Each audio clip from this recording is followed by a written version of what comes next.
Hello friends, welcome to Creative Medicine. In this lecture, we will learn about.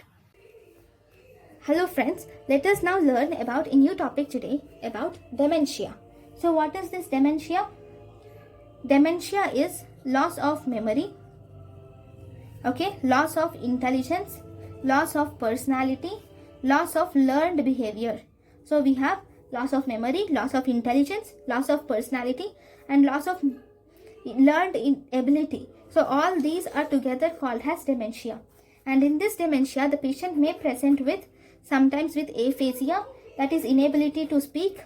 Then the patient can have apraxia, that is unable to follow simple instructions, or the patient can land up with agnosia, that is inability to identify things, So all these are also features of dementia. There is something called as which is called as amnestic disorder. So what is this amnestic disorder? Amnestic disorder is also loss of memory, but here only there is loss of recent memory only. That is amnestic disorder. So what is the prevalence of this dementia? This prevalence increases with age. As age increases, dementia increases. So it is 5% in more than 65 years of age, and it is 20 to 40% by the time he reaches 75 years of age. So that is the prevalence of dementia. Now there is a new update according to DSM-5 update.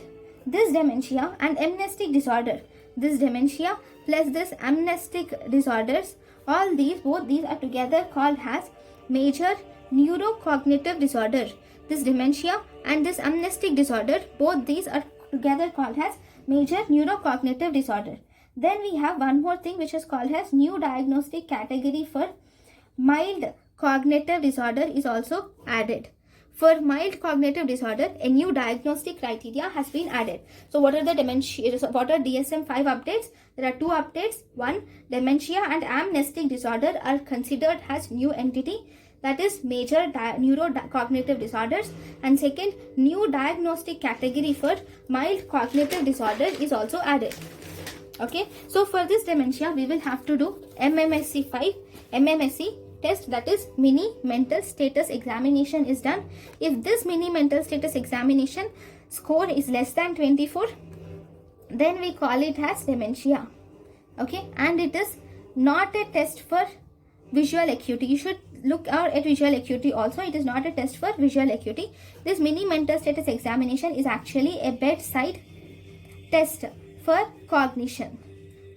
There is a term called as pseudodementia. There is a term called as pseudodementia. What is this pseudodementia?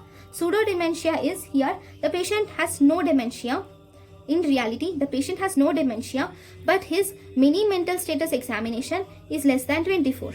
Then we call it as pseudodementia. What is the most common cause of pseudodementia? This is seen in depression, mania and schizophrenia. In depression, mania and schizophrenia, you see this pseudodementia.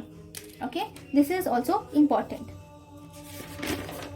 Then once we have learned all the types of dementia and everything we will learn in medicine, so I'm not going to deal with them in this chapter.